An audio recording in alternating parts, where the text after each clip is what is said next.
Most of you would agree that manipulation is something that affects us all at some point. But what exactly is manipulation? And how can we identify it?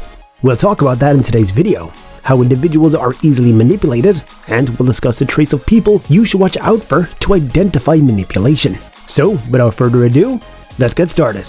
The vast majority of you would probably agree with the statement that manipulation is something that has an effect on each and every one of us at some point in our lives. However, what precisely is meant by the term manipulation, and how can we recognize it?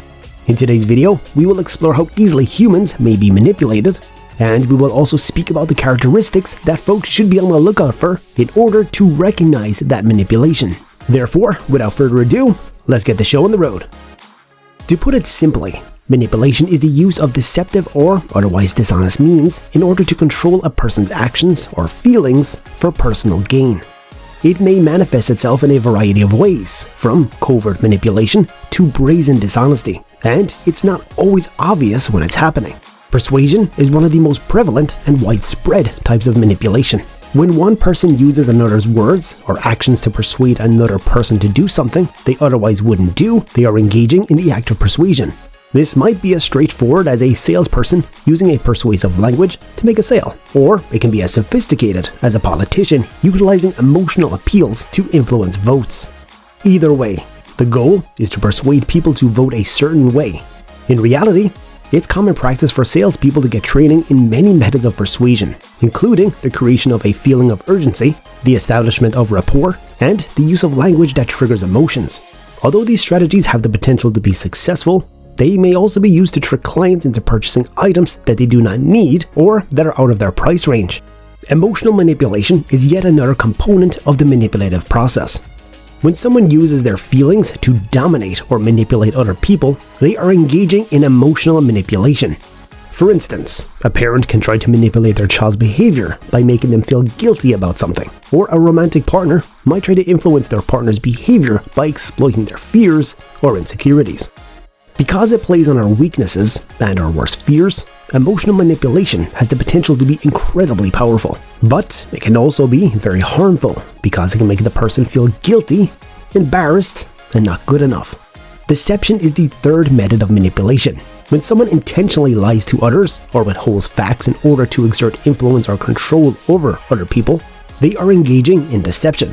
This may manifest itself in a variety of ways, from telling little lies to committing fraud on a grand scale. The use of deception may result in severe consequences, including monetary loss, mental distress, and even physical injury to kill the victim.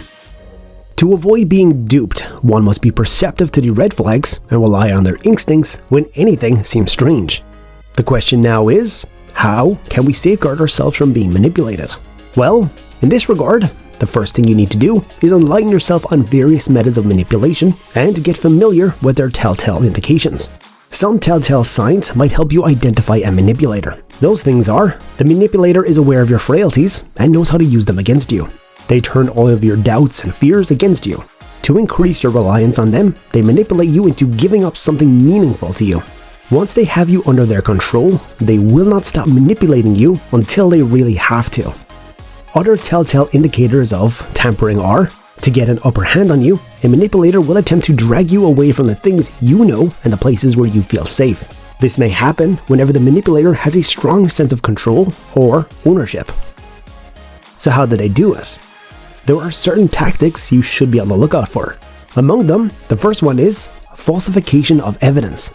A manipulator will knowingly mislead you by telling fibs, making excuses, placing blame, or selectively revealing information about themselves while concealing other information. They believe that by doing this, they're elevating themselves intellectually and morally above you. Exaggeration and inaccurate generalizations. Exaggerations and oversimplifications are tools of the trade for manipulators. Someone with this belief may state, "No one has ever loved me."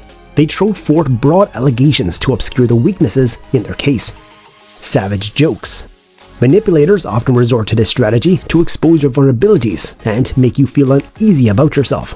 By making you appear awful, they create a feeling of psychological superiority. This method is employed by the manipulator to confuse you and make you doubt your own reality.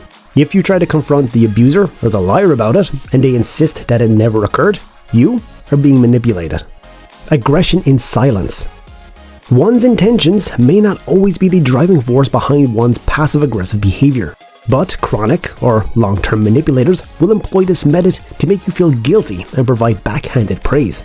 They are doing this to demonstrate anger without actually being furious, making you feel confused. So, those were the traits you should be on the lookout for to identify manipulation.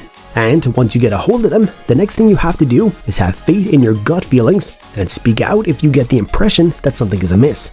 The final stage is to establish limits and make sure these boundaries are communicated effectively.